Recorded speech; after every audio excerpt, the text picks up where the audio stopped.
Have you ever wondered why a God who loves family would allow so much pain and suffering in family systems?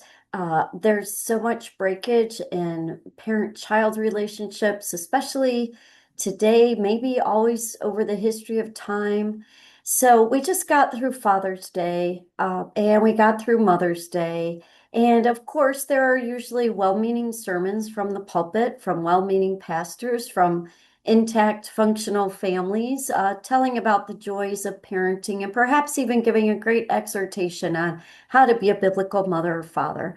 That's not what you're going to get in this video. In this video, I want to address the thousands of hurting hearts on those national celebrations of parenting because the truth is, parenting can involve some of the deepest heartbreak. The love bond between a parent and a child is so deep that the potential for hurt and disappointment is great. So this isn't going to be a Debbie Downer video, though. I'm not down on parenting. I have 5 children, and I praise God and thank God for them.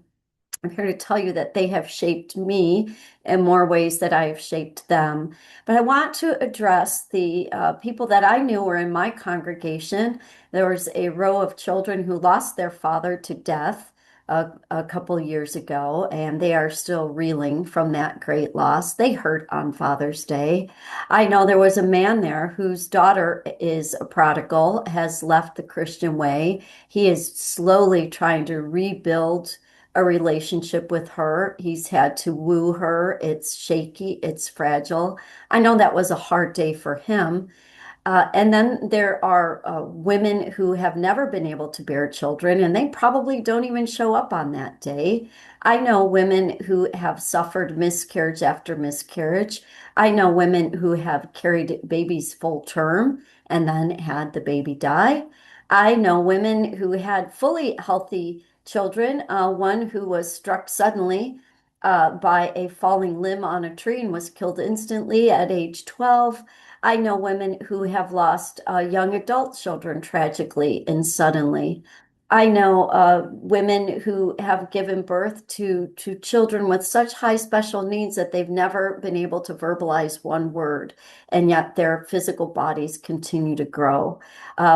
We ourselves, over the Father's Day weekend, moved our beloved father, my father-in-law, from independent living into assisted living. Pain in this area of parenting.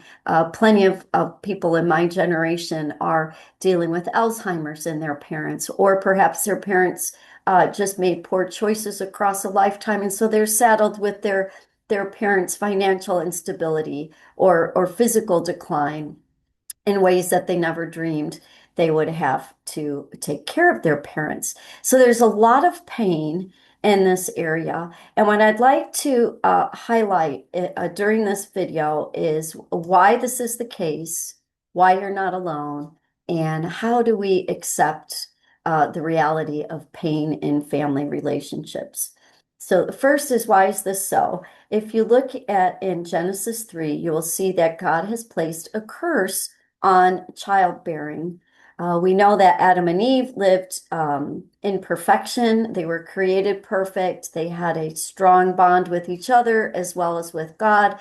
They were created to live and rule in a beautiful garden where they had work to do, chores to do, and companionship with each other, as well as rather regular check-ins from the Lord. And they chose at a certain point in their absolute satisfaction with each other to turn their back on God and disobey. And God sent them out of the garden. And in response to their disobedience, I'm not going to go into the entire curse, but I'd like to focus in on the fact that one of the curses was on Eve, that she would bear, there would be pain in her childbearing. So that's in Genesis 3. So we need to all know that we all fall under this curse, that it is appointed unto man to have pain in childbearing. And I just want to tell you that the epidural did not erase that. Sure, you might be numbed out during the actual birth process because of the invention of the epidural, or you know, your into other methods of reducing the pain. But the curse is manifested in all of the ways that I just listed. So you need to know that you have not been singled out for the curse, but that it is a universal condition. And again, it's not to be a Debbie Downer, but to tell you that it's not random, it's not personal to your situation, but it is a manifestation of a curse that a good, very wise God has placed over the entire planet. And he is good and he is perfect. So, how does a good, perfect God who is all love, uh, what does that mean that he placed a curse on mankind? So the first point I said I wanted to cover was why there's pain. There's not pain because God is against you. There's not pain because you did something wrong. There's pain because there is a curse over all of mankind. And that leads me then to the second point that you're not alone. The way the curse is manifested in your life, whether it's through infertility or childlessness or estranged children, prodigal children, fear and worry and anxiety over your children, distance with your children, children not meeting your expectations. All of those are specific manifestations of the curse that God has allowed in your life. Now, what would be the purpose of a good God placing a curse? I can't tell you what God wants to teach you through the curse, but I know that he's a good God. And I started out by saying my children have shaped me more than I've shaped them. Some of the ways that I'm different because of childbearing and also child losing. I've lost several children, 8 children I've lost to miscarriage.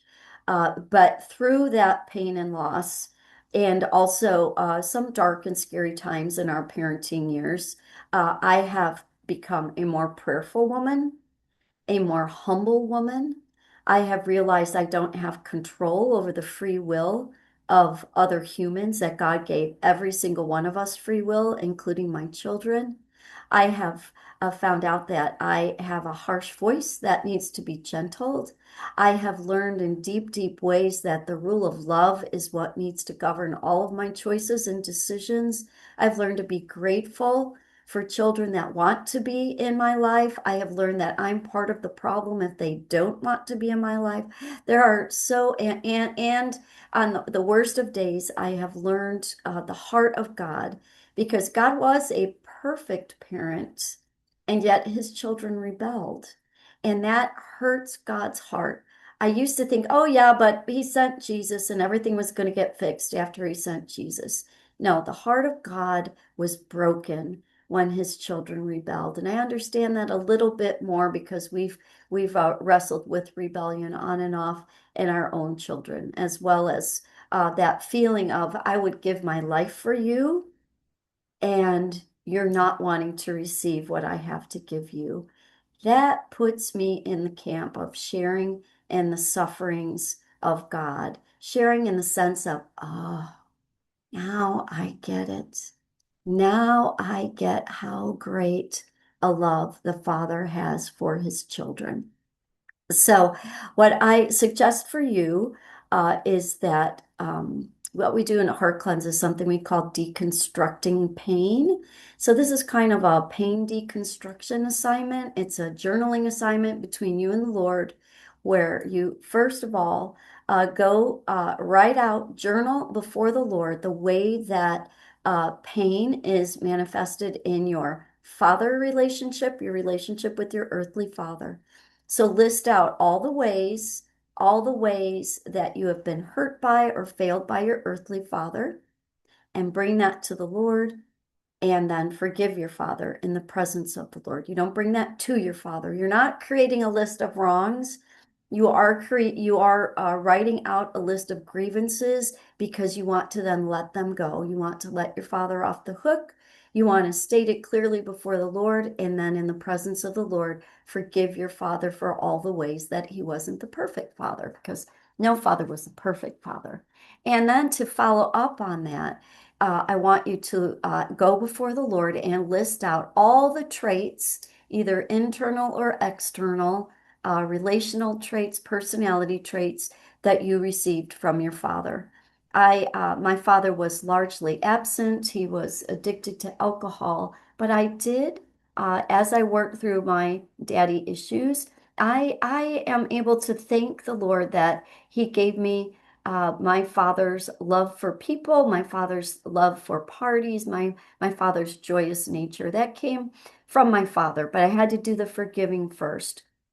So maybe you just got eye color or hair color or length of legs or a good eyesight, straight teeth. It might be something nominal, but it's something that you did receive from your father. If nothing else, you received life because your father was willing to create it with your mother. So write your thank you lists and then thank God for what you did receive, the good that you did receive from your father. And if your father's still alive, you might want to put that in a little note and reach out to him in love. You can only do that after you've done the forgiving part. And then do the same for your mom. So you confess all the things you hold against your mom.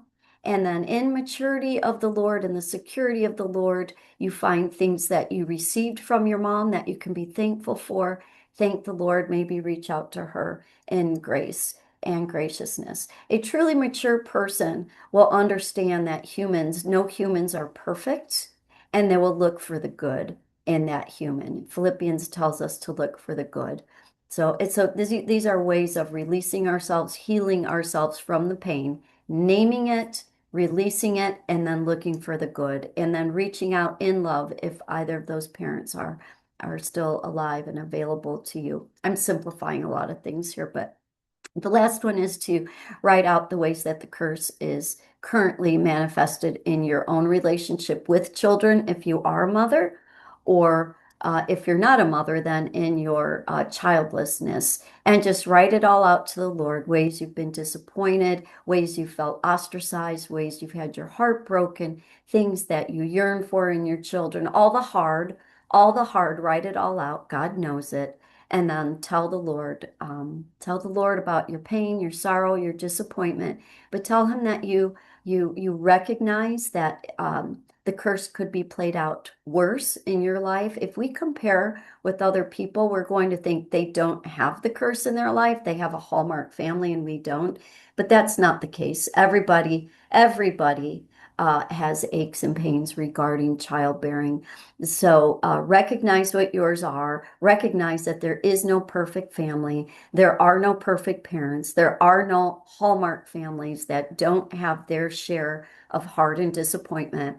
And then release all of that to the Lord and ask Him to walk in His grace and ask Him to give you an attitude of thankfulness for what you do have. If your children are alive, love on them unconditionally as best you can. And don't put off living your best life and walking in the joy and the peace of the Lord. Don't put that off until all your kids are doing what you think they should be doing and treating you how you think they should be treating you. All right, so reconciliation is an entire other topic for another day, but do your best to be walking in the joy and freedom of the Lord, being available, putting out those breadcrumbs, as I mentioned, one of my friends was doing at the beginning of this video, trying to woo them back to you, being humble and kind and loving and available. And in the meantime, if you don't have children or you don't have children who are wanting much contact with you right now, pour out your gifts to people that do want to receive them from you.